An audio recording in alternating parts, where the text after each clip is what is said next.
Let's go over the nested for loops exercise. We have the list recipes, and the code underneath that is what we're going to look at. So let's begin. We have for recipe and recipes. So the first time it goes through a recipe, it's going to get the first item in our sequence, recipes. So this is going to be recipe. It'll then go inside of the for loop and do for item in range 0 to length of recipe. What is the length of recipe? Well, recipe is this entire list, and the length of it is 4. So the range is going to be from 0 to 4. The first number in that range is going to be 0. So item, the variable, is going to hold the value of 0. So now it's going to go inside of the inner for loop and print recipe of item.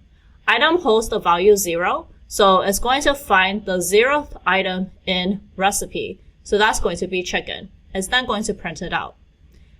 Next, in the inner for loop, it's going to go to the next number in our range. So that's going to be 1. So item now holds the value of 1, and it goes inside of the inner for loop again.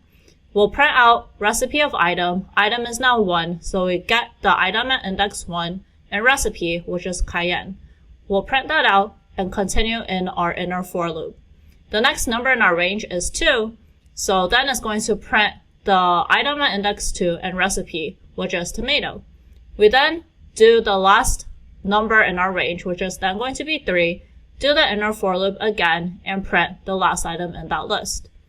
Now we have reached the end of the range, so the inner for loop is done. We go back to the outer for loop and find the next item in our sequence, recipes.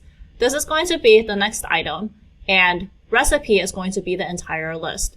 We then go inside of the outer for loop to the inner for loop and do this again. For item in range 0 to length of recipe, this time the length of the list recipe is going to be 2, so our range is going to go from 0 to 2. The first number in our range is going to be 0, so item, the variable, is going to hold the value 0. We then go inside of that for loop and print recipe of item. Item has the value 0, so we print the item at index 0, which is tofu. That gets printed out, and we continue in our inner for loop with the next number in our range. That's going to be 1, so item is going to now hold the value of 1. We then print the item at index 1 inside of recipe, which is then going to be soy sauce, and that gets printed out.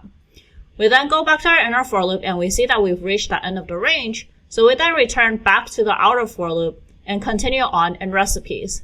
The next item in recipes is going to be this list. We will then do the inner for loop and print out every single item in that list. We then finish with the inner for loop and go to the outer for loop again and do the next item in our sequence, which is then going to be this list. We then do the inner for loop for everything in that list, so it'll print out each item in that list. After printing this out, we have reached the end.